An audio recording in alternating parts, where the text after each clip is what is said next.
Welcome, everybody. I'm Laura DeFranco, the CEO of Brave Healer Productions, where we have a mission to change the world one brave word at a time. And today, to help me with that, I have some of the authors of a new book called Sacred Medicine, Mystical Practices for Ecstatic Living, here with me to celebrate. First, you guys, I have to say thanks to Jen Piceno. Jen, thank you so much for your mission, for your vision for this book and this whole community. We are honored to be a part of this project and your community, and we would not be here without you. So wanted to get that out of the way. Jen is an amazing woman with a really cool mission for this book. So ladies, welcome. How you doing? Good. How are you? Thank you for having us. You are so welcome. I am doing awesome. Listeners, you are so in for a treat today. So Katie Jo Holton is founder and creator of Shaman School, where they train high-level healers. I also have Dr. Josie Boig. Did I ruin that, Josie?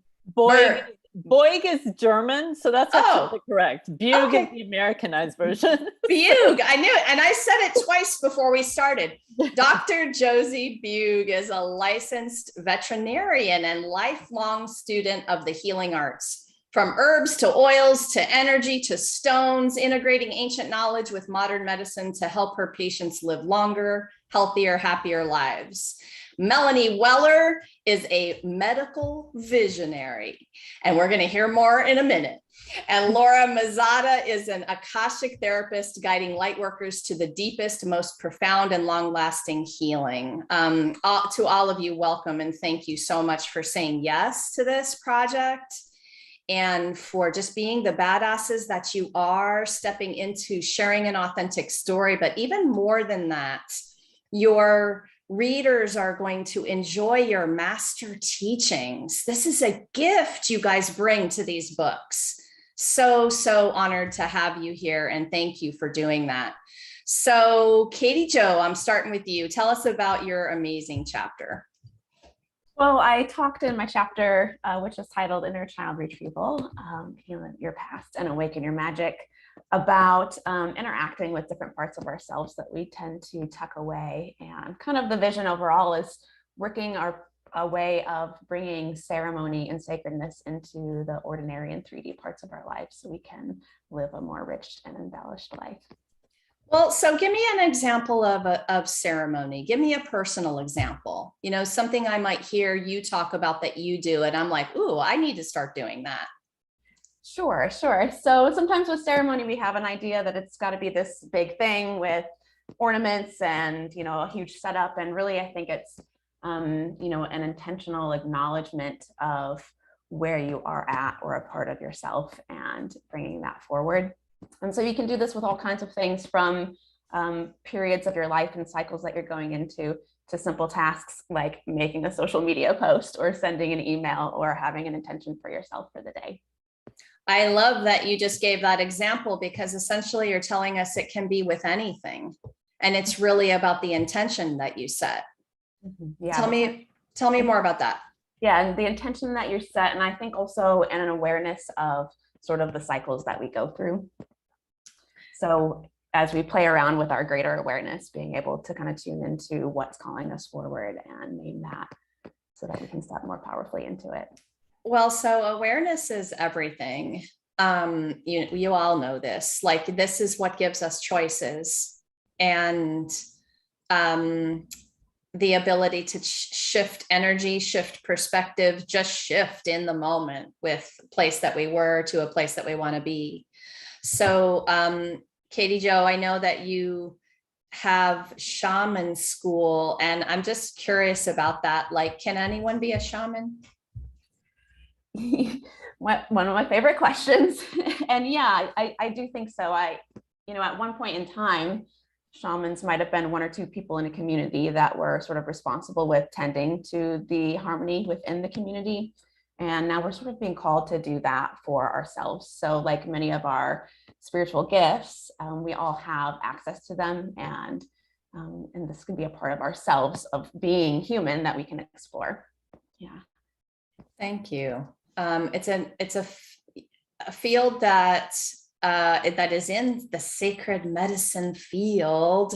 Like, this is part of sacred medicine. We have shamanic priestesses writing chapters for this book, you guys. We have teachers, master teachers writing chapters for this book, people who have been around a minute or two and have practiced these different things. Such gifts to give. And I'm just so grateful that you guys are willing to share.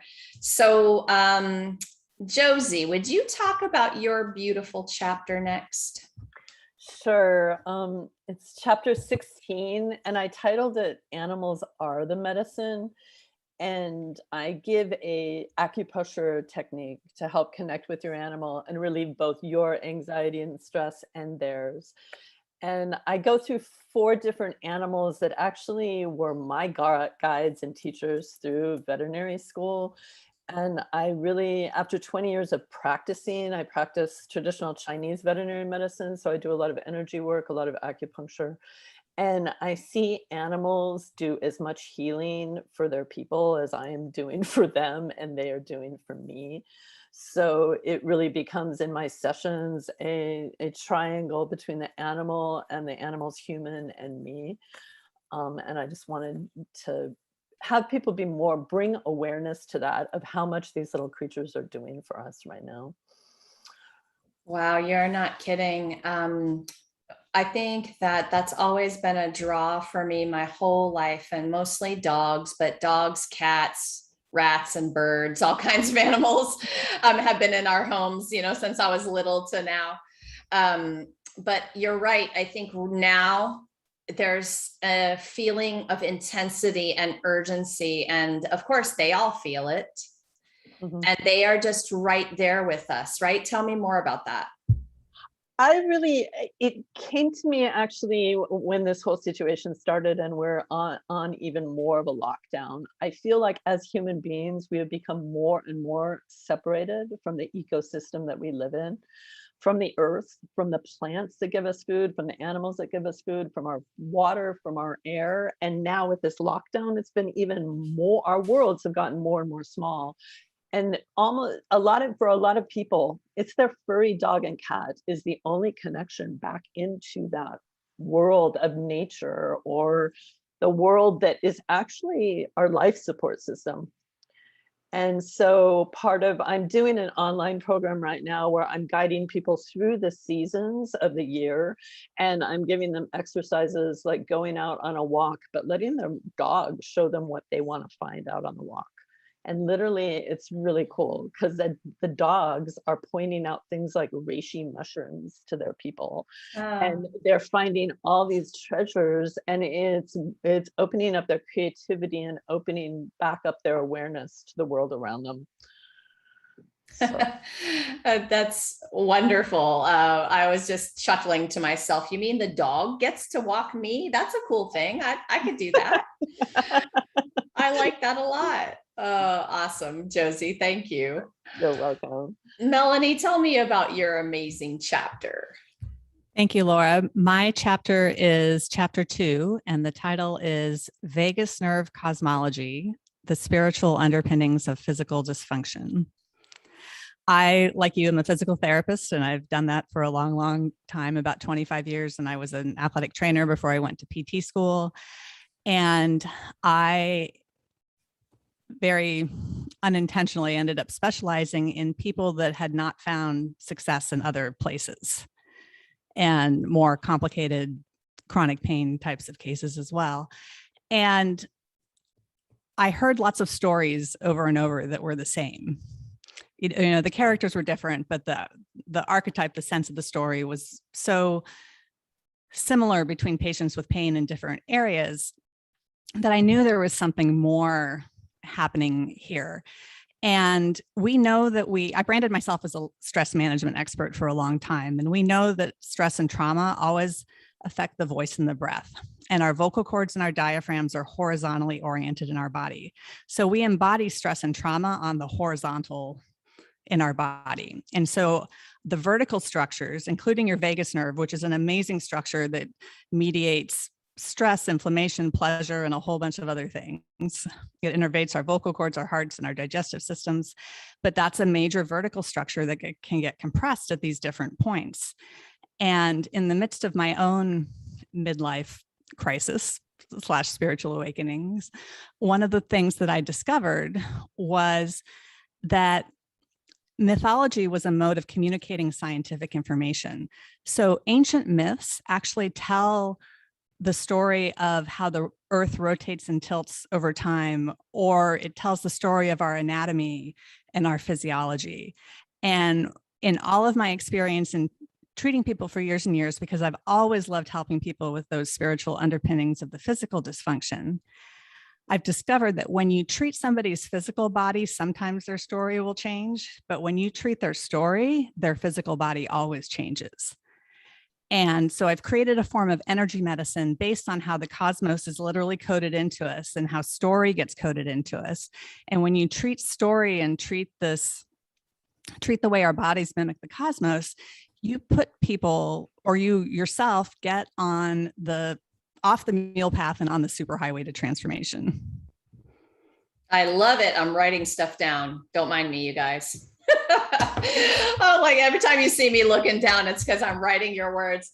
Yeah, when you treat the person's story, the body always changes. I have to hear a little bit more. Okay, talk to me more about that. And I'm such an anatomy geek, you guys. I love the anatomy. I don't know. I think I was just born loving it. I loved the cadavers in school, and I loved looking, and I loved being able to see the parts.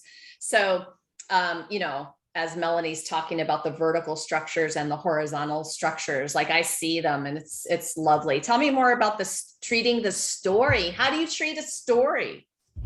Well, sometimes it's as easy as asking the right question. But when I treat story, I really treat the expression of their cosmic alignment in their body. So for example, the ventricles of the brain that make cerebral spinal fluid are the same shape as the ram's horns that represent Aries. And in Western astrology, Aries rules the head. And so if your ram's horns in your head are energetically asymmetrical, getting them, I will say you could do all the other structural techniques you want, and it might help some, but until those ram's horns come back into symmetry, your headaches, your neck pain, whatever else is going on is going to keep cycling.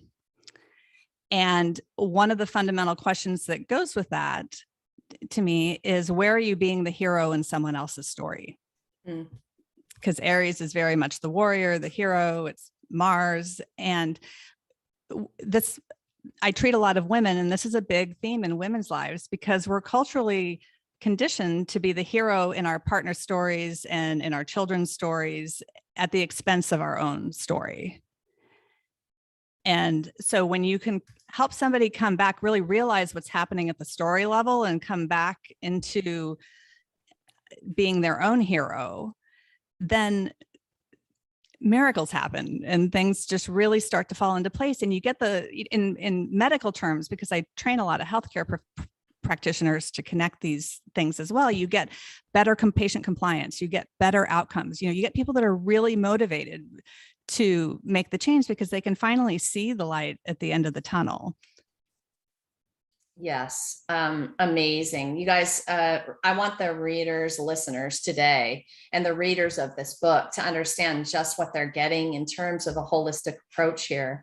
This is what's been missing from much of your care, is the way to look at everything and how it integrates and how health and wellness can come from that.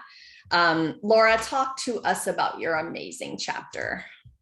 I will. I've been taking notes too. I'm like so fascinated by all of this. It's wonderful. So I wrote chapter 9, which is chanting in the Akashic records, accessing potent healing at a cellular level. So I've been a therapist for almost 20 years. And so I've been helping a lot of people with anxiety, depression, mental health diagnoses that, to be honest, I don't really believe in anymore, and have shifted over to being a spiritual healer and teacher. And what's fascinating is how much these modalities, chanting is one of them that I'm going to talk about in a second, really provide us with long lasting change for these things that we would address in therapy on merely a cognitive level. And what's so cool is that chanting is something I just kind of fell into. You know, I just kind of started chanting one day, like it just started coming out of my mouth. And then I started to realize how deeply it would heal me, you know, and I started this path for my own physical healing. But what I realized was how much relief I received in every other area of my life. And so I love this modality because yes, when you're chanting, you're obviously using your voice, you're using your physical body, and you're generating that vibration from within you, which is so empowering because this is a tool that's coming from you, that's tangible. And it bypasses the ego, it bypasses cognition, because we're not sitting there trying to figure out what the Sanskrit words mean, you know?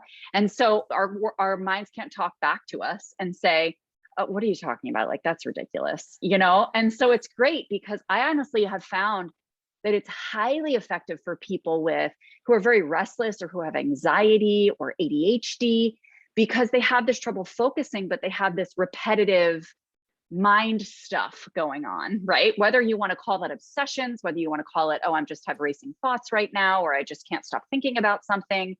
And so when you get into a chanting cadence, it's almost hypnotic.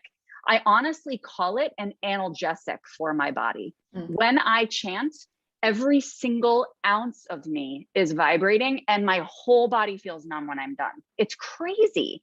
And it's so exciting. And so I know that when I sit down and do a chanting practice, I can sink into the most chill parasympathetic state, which is the relaxation response. And I feel super grounded and just super connected to who I am. And it's something that I honestly just stumbled upon. And I'm so excited because it's really something you can implement like a mantra repeatedly throughout your day to assist you with returning to really your heart space and who you are and not get lost in the human sauce. The human sauce. I love it. Yeah. Do you have a favorite sound? Well, my favorite chant is kind of complicated, which is why I didn't write that in the chapter, because I didn't want people to be like, oh, geez, I'm running away, right? But yeah, it's the Maha Mantra, and it doesn't seem long when you're receiving it and you've repeated it enough times, but it's very complicated to learn. And I love it because it's the deepest for physical and emotional healing. Awesome. I was letting you talk while I coughed there for a minute. Okay. That's fine. No worries. So I have experienced this and love it. And I love anything that you can do easily by yourself without any equipment that has such a profound effect. And this is one of the things. This is just one of those amazing things. So let's say you've got people in your house and you feel funny about making the noise. What are you going to tell them? So what's funny is that my children just crack up because, first of all, I love this because I'm chanting a lot of the time and it just like randomly comes out of my mouth. And then my kids will start chanting and I'm like, ha ha, you're healing and you didn't even know it. And it gets stuck in their head because it's very catchy, you know, and so it gets stuck in their heads. But when other people are around, I usually go into my own little zone and I kind of stay there. But people that I know really well, I'll definitely break out the ohms. You know, that's the standard universal mantra. I love it. I love thinking about people doing their chanting at home with their people and like what the responses and the reactions are. Such powerful sacred medicine, which gets me to a question I'm going to ask all of you. Melanie, you're first up for this one. So sacred, you know, we're putting two words together that sometimes people wouldn't put together. If you were conditioned to understand what medicine is supposed to mean, you've got certain ways you're thinking about that. But we want people to understand what sacred medicine is. Talk to us about how it is, what it is to you. I would say that the lack of a cohesive cosmology is the source of all of our ills. Oh my gosh, explain that, please. And so like Descartes is usually credited with separating the divine from the mundane and saying that reason is this, or logic is the sum of everything. And we are so much more than logic. And I've treated people that have presented in highly illogical ways for years and years, yet there is always a logic to it. But my patients didn't read the textbook before they showed up in my office. And sometimes I have to read their textbook before I can figure out what's going on. They're not going to respond to the normal textbook approach. And so I don't think we lose anything by making medicine sacred. We make it better. It's not about taking away the amazing things that medicine does. Modern medicine does tons of absolutely amazing things that help us on individual and community levels.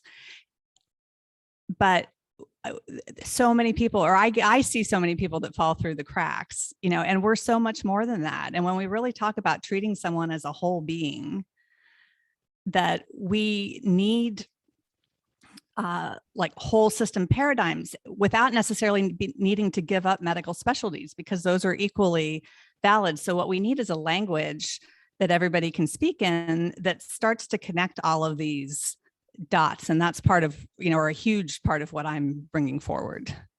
Yes, I think what all of you are in your ability to share. I often think of us brave healers as bridges in communication, so that we can bring some ideas that old conditioned sort of habitual ways of thinking about what medicine is or should be or all that stuff, to the very other end of the spectrum of ways that have scared people to talk about, and then bringing it together. You all are beautiful bridges in communication for all the people who need to hear it in exactly the way they need to hear it, right? Awesome. Katie Jo, talk to me about this in your world. When you think about sacred medicine, how do you think about this? Such a fun question to explore. I guess I want to start with medicine and what that means to me, which is really an opening. So whether that's going to a medical doctor to find an opening in something, or having somebody speak a word in a way that lands in your system to open things up, this is what I think of as medicine. So where we are closed, and the sacred part, again, kind of going back to the ceremony piece and having that intentional practice of interacting with the ordinary mind in a way that makes it extraordinary and makes us find places where maybe we've tucked away parts of ourselves or aren't free, and open that up so that we can be free. I love the way that you're talking about that with opening and opened or closed. It's a really interesting way to think about that. Medicine can be the opening, right? So how do you, is it, maybe you guys will think this is a funny question, but you've heard people like, they don't know there's something to heal. Like, how do you help somebody toward what is an opportunity for an opening? I'll use your word, Katie Jo. What else would you say about that if they don't know what they don't know? Mm-hmm. I think a lot of us, myself included, of course, put a lot of energy on things that we're trying to hide. And so it can become kind of unconscious for most of us. So I guess kind of speaking to the opening piece again, when we're putting a lot of energy on hiding something or tucking it away, it kind of makes this heaviness in the system. And so for practitioners, I find it's helpful to kind of tune into that heaviness and figure out what that's attached to. So again, we can create the opening for ourselves through awareness, or asking questions, or applying medicine in a way that opens up the system again, so that we can see all of the energy we put on hiding something from ourselves. And then again, that just like opens it all up. So we're not spending all of this energy trying to like push something down or tuck it away. A friend actually used this term recently. She said, like trying to push the beach ball underwater. It's a lot of energy. Yes. I love that example for the listeners, because they may, be hearing that and think about something that they've been putting a lot of energy into, shoving down, hiding, ignoring, let's not go there. That's a really a wonderful way into this world that we're all inviting them into, a possibility for healing there. Yeah. Laura, what would you add to this talk about the sacredness of the medicine? Yeah, so I actually think there's two components to this. I think that one is people really listening consistently to their bodies, right? And so we're getting so much communication from our physical body all the time. And the fact is, our soul chose to incarnate in these bodies at this time for a reason. And so it's really allowing the wisdom of our bodies that are carrying energetic codes from our ancestors, from past lives, from past experiences that we may not consciously understand. And so when we listen to that, it allows it to be sacred because it's very unique to us, right? And our journey. And the second part is making sure that you're also connecting to and understanding your soul's purpose, because there's what we're currently embodying right now, but then there's understanding, like, what do I need medicinally in order to fulfill my soul's purpose in the way that I'm meant to within this lifetime. And so embodying both is the challenge, right? That's the challenge here on this planet, because we're spiritual beings in human bodies. And so it's being able to marry both of these signals together to have our own unique medicine in a way that is different from everyone else, because we have our own path. I love hearing that piece, because that's sometimes the problem with a prescription. Yeah. It's the same thing for everybody, and everyone needs a custom made sacred medicine, right? Absolutely. Yeah. And that's why these prescriptions and procedures and cookbook healing doesn't work, or it works only temporarily, or right. Oh my goodness, don't get me started on that topic. We'll go down the wrong hole on that one. Josie, what would you add to this conversation about the sacred medicine? Why sacred? Why sacred? I come to this with kind of a unique viewpoint, because I was traditionally trained in medicine, in Western veterinary medicine. But before I went to veterinary school, I've spent a lot of time with different traditional healing modalities. And that's part of the reason why I chose the 5 elements in traditional Chinese medicine, is because it's based on one of the oldest known cosmologies that we have left on this planet. It's literally goes back over 5,000 to 6,000 years. And in those cosmologies, there's no separation between the emotional, the spiritual, and the physical, and the mental. It's all tied up in one. And there's no separation between the individual, the family unit the individual lives in, the ecosystem the individual lives in, the plants, and everything else that they're around, from the climate to everything. So it's one giant, you're working with one giant interconnected web of life. And it's a matter of finding the balance, because we're in a constant state of change, and it's dancing within that. It's like the dancing Wu Li masters, but you're dancing within that constant state of change to find this dynamic balance. So that to me is what is sacred. I mean, you can turn anything into sacred, and I use everything from prescriptions, but if you're going to use a prescription, you should know the energetic pattern you're using that prescription for, and each individual person is going to react differently depending upon their makeup, depending upon their Jing essence, their Qi, what they inherited, what they're taking into their body through their diet. So all of that is interconnected, and you can't really separate one from the other. Just Yes. The integration is the key, and having master healers and teachers and all of you who step up to look at the whole being in all of the ways that you are holistic. I think that is what starts to break through people's patterns of what hasn't worked yet, what hasn't worked before. People have so lost hope sometimes in chronic pain situations, illness, disease situations, but when you have a practitioner who comes along and starts to ask questions you've never been asked before, starts to go and integrate those different places. And I just feel such hope in the moments of talking about that and what you all do that way, that I want to continue to encourage our listeners and our readers. Hey,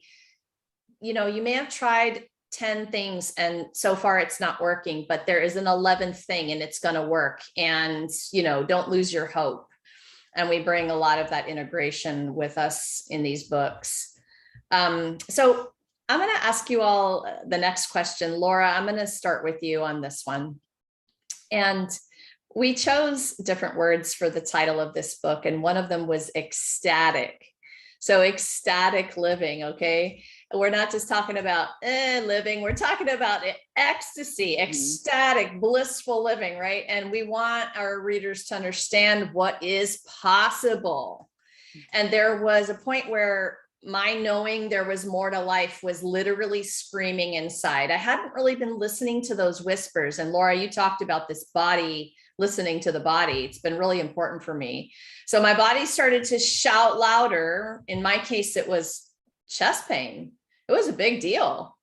But I think a lot of us got really good at ignoring the whispers, good at the suffering. And it's kind of time to understand what's possible in terms of joy or even ecstasy. So what do you want to tell us about living an ecstatic life, about what's possible?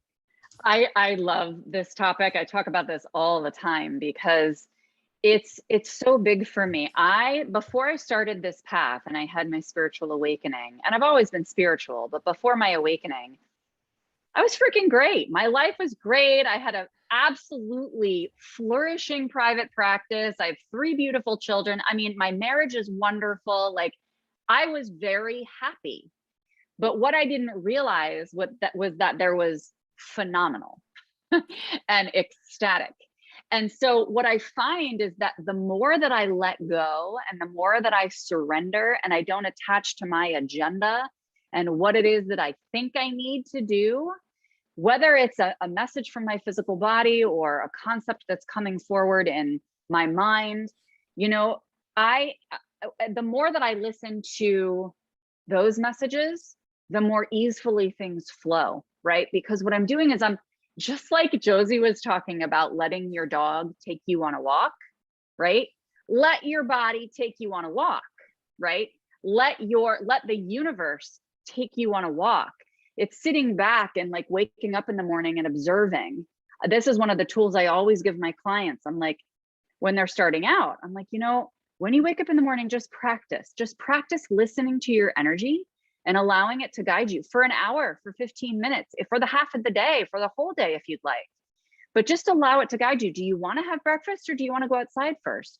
Do you want to have a cup of tea or do you want to call your mom? Like, what is it that let your energy lead you, and you will find how much more flow and ease comes into your life, and you have so much more space. Call your mom. Call your mom, everybody. Call your mom. No, that was so funny. I heard that. I'm like, of course it's call your mom. Right? I love that. And I love listening to that wisdom. It will never steer you wrong, usually. Melanie, talk to us about this in how you're bringing that into your life. How do we go for the ecstatic?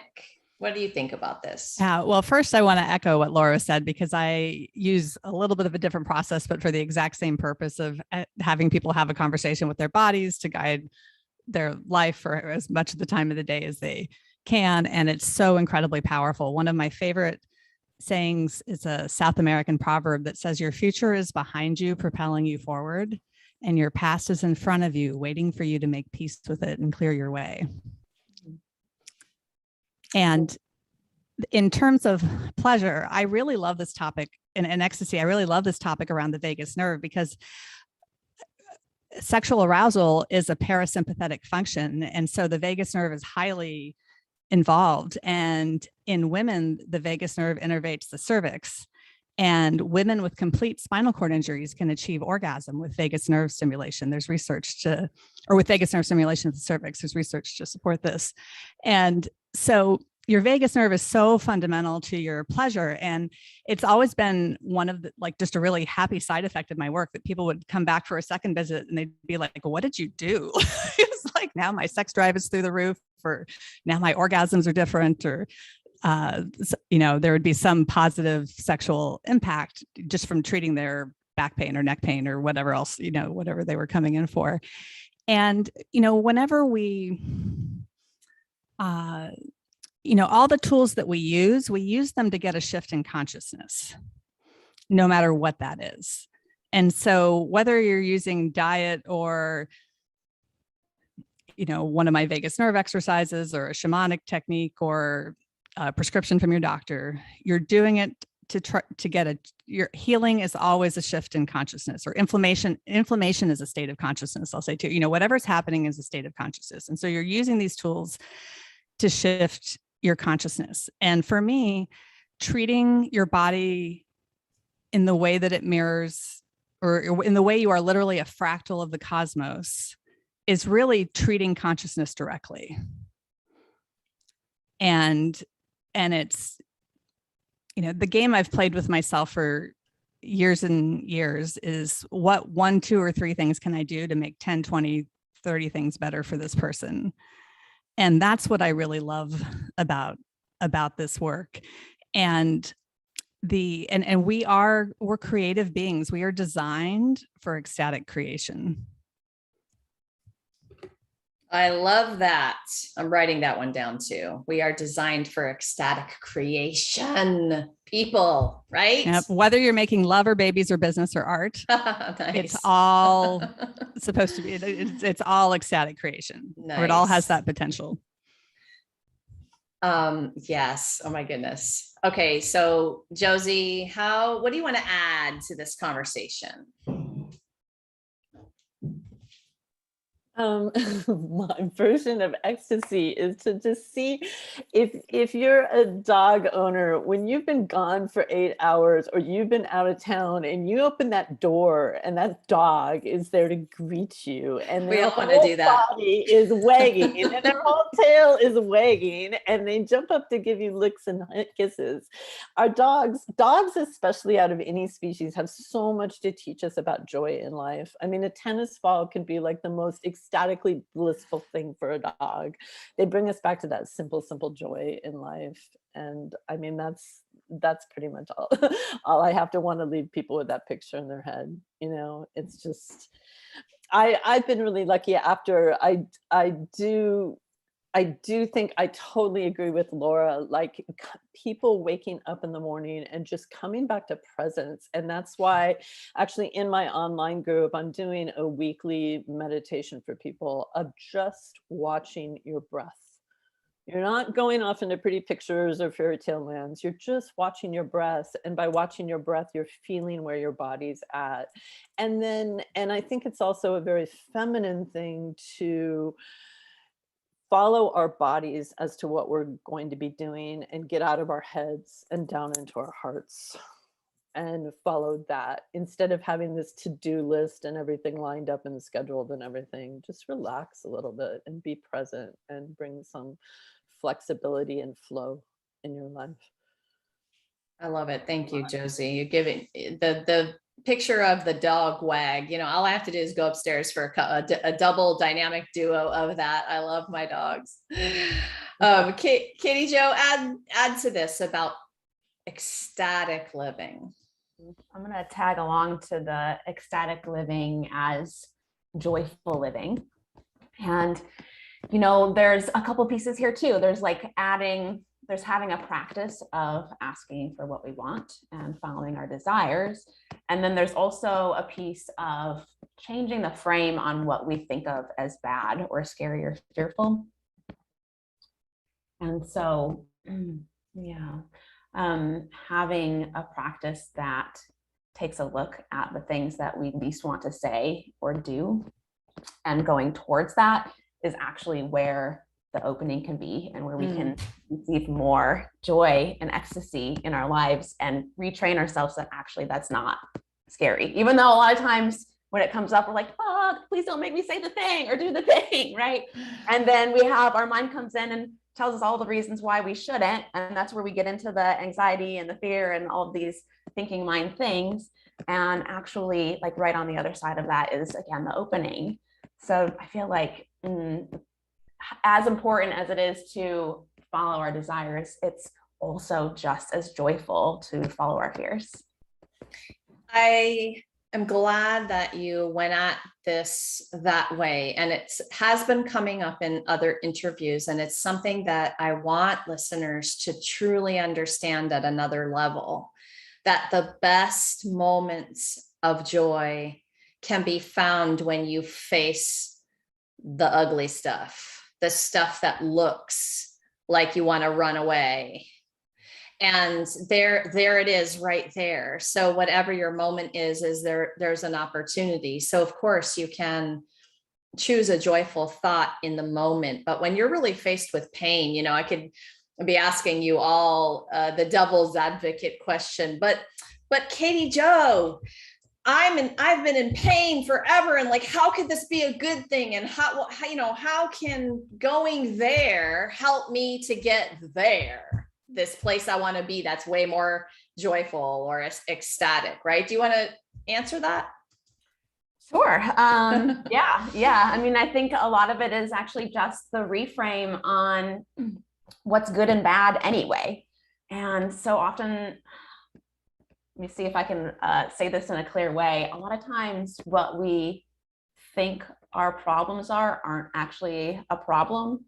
It's that we think that they are a problem. That is the problem.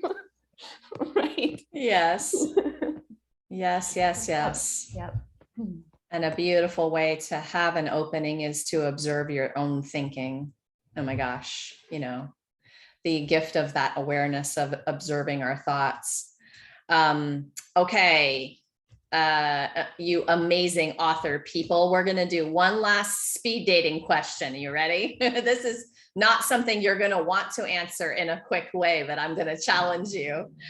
And Josie, I'm starting with you. So, you know, we're talking about joy. We're talking about ecstasy now. And we have had probably, or many people have had the worst, hardest, most challenging year of their lives.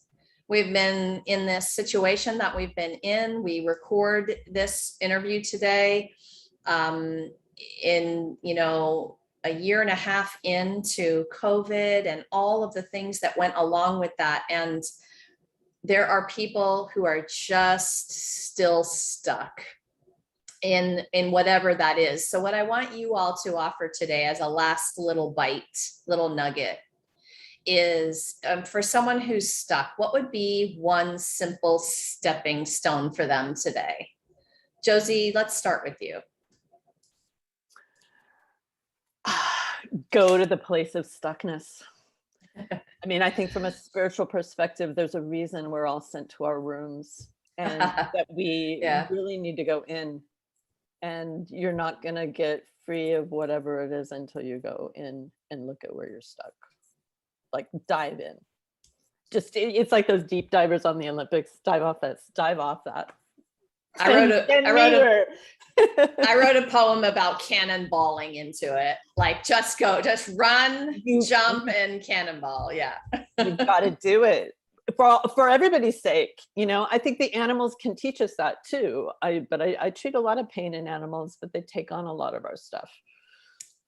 Do it for their sake. If you have a problem doing it, but do it.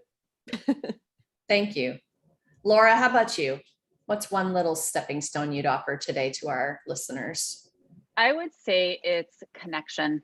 I think that it's a combination of connection with yourself and connection with others, primarily like a soul tribe, because I do firmly believe, especially when going through something we've been through over the past year and a half, that our nervous systems aren't fully grounded and they're not feeling fully safe. And so when you're in a community or you have a tribe or you have, even if it's just a few people, that you have that holding space for yourself while you are turning towards the stuckness, while you are looking for this opening and excavating.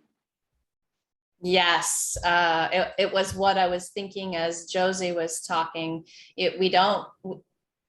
Some of that work is done alone, and a lot of it doesn't have to be done alone. A lot of it can be done in community. And I want listeners to understand something today, that you're staring at beautiful people who really care about your journey right now. Mm-hmm. And if you're listening to this today and that resonates, in a minute, I'm going to tell you about a community you can come on Facebook and rub elbows with our authors and ask questions and continue the conversation, right?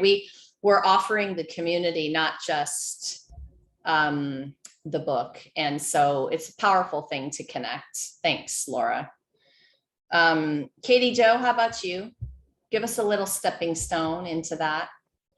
I just want to tag on. Thanks for mentioning the connection piece, Laura. I think that's powerful. I think that's a bullseye. A practical thing that comes to mind for me is most of us have kind of trackers. So we're kind of constantly calculating the goods and the bads and the wins and the loses. And so, a quick way to shift this is to start tracking the celebrations and the joy and the wins. So if we have all of our energy tracking the things that we don't want, then the universe is like, oh, that's what you pay attention to. Here's more things that you don't want. And when we can shift to like tracking and making that automatic to kind of celebrate every time we have a great thing happen, then the universe is like, oh, you like that? Here's more of that for you then. I love that one too. I had a moment this week about that, and I'm a pretty good joy tracker. But it was just like, things happening in the house, and we're just doing our thing day after day. And so you guys are going to think I'm so corny, or maybe you won't, but I printed out smiley faces from my computer and hung them on strings and tied them to the ceiling over our dinner table the other night. And the kids are walking in like, what are we doing? I'm like, we're just going to celebrate tonight because we're together and we're alive, and it's fun to look at a smiley face, So I like thinking of creative ways to track stuff like that. Okay, Melanie, you're going to close us out today. So what would you offer our listeners, that one little step they can take? Inhale into the backside of your heart. Ooh. Our freeze responses are on the backside of our bodies. And if you're really stuck, you might be in freeze mode with your nervous system. And one of the easiest and most beautiful ways to get out of that is to breathe into the backside of your body, especially the backside of your heart. It helps your vagus nerve. It helps inflammation. It helps a whole bunch of things. And you could breathe into as many parts of the backside of your body as you like. You could breathe into the backside of your knees, into your backside of your pelvis, the backside of your head, but the heart is especially powerful. But breathe into the backside of your body. Inhale into it and exhale out the front. Everyone just breathe with me. Yes, I know you all did. All of our listeners just took the deepest breath. I love it. Thank you, Melanie. That was awesome. You're welcome. To all of you, really, thank you so much for what you're doing in the world and for being here today to share it with everyone. Thank you. So listeners, please make sure to join us on September 8th. 10 a.m. Eastern, because we're going to have a little live stream book launch party for Sacred Medicine. And that's going to be on the Brave Healer Productions Facebook page. And we're going to have some cool giveaways that day from our authors and practitioners. You're not going to want to miss that opportunity. So they'll be there with their wisdom and inspiration. And I was talking earlier about the other community that you can come into. So one of the special benefits of being here today is knowing about this Facebook group called Mystic Circle. This is run by Jen Piceno, our lead author of this book. And your authors are going to be in there and again, can answer questions, can continue the conversation that we had today. We can ignite new conversations. So many juicy conversations to have about healing and sacred medicine and ecstatic living and all of it. So I hope you guys will hop over there. I've got you all hooked up in the show notes. Take that next step with your authors. Their websites are down below. Go figure out what they're doing in the world because it is awesome. And explore and connect with them. They are waiting for you to connect with them. They really do care about your journey. And lastly, today, everybody, remember, your words change the world when you're brave enough to share them. So what if that thing you're still a little afraid to share is exactly what someone needs to hear to change or even save their life? It's time to be brave. See you next time, everyone. Thank you, ladies.